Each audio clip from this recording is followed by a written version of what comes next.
President Obama says Congress needs to get a deal done on raising the nation's debt limit. The clock is ticking down to August 2nd, the date the Treasury Department says the government will run out of money and start defaulting on its loans.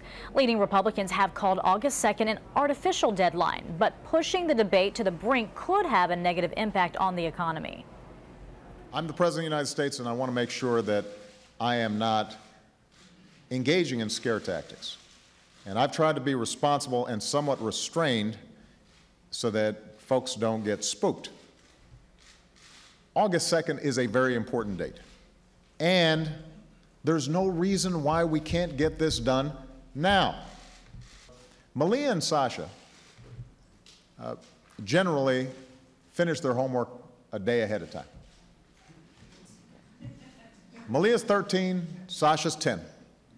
It is impressive. They don't wait until the night before. They're not pulling all-nighters. They're 13 and 10. You know, Congress can do the same thing. All right. Well, for more on this, we are joined by Peter Morici. He's a professor of economics at the University of Maryland. Thanks for being with us, Peter. Nice to be with you.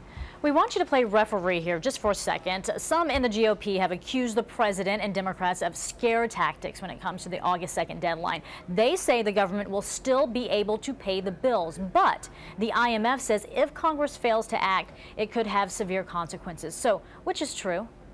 Well, the president has convinced everyone that it's a dead date on August 2nd, but it's not.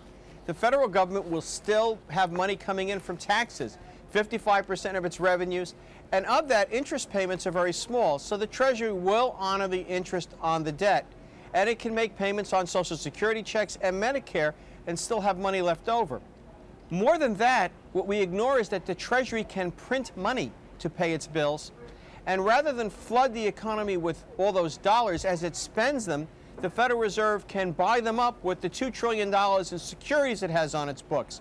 So there's lots of options available to continue business as usual through the next election until we have a new Congress before we ran out of latitude if we chose. Really, for that long? Okay, well, meanwhile, the big sticking point in the negotiations is taxes. The president wants Republicans to accept tax increases in order to bring down the deficit.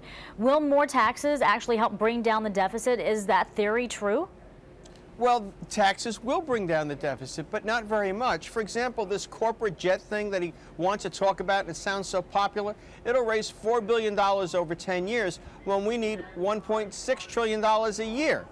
It really is a lot of symbolism here, and I think that the president was awfully political today, and as was Nancy Pelosi 2 days ago, and he didn't draw the Republicans any closer. He didn't make it much easier for Mr. Boehner to compromise with him on taxes. Yeah, the president also took a swipe at business leaders who say there is too much regulation. He says they want to be able to do whatever they think will minimize maximize, I should say, their profits. So what is your reaction to that? I think the president is being insensitive.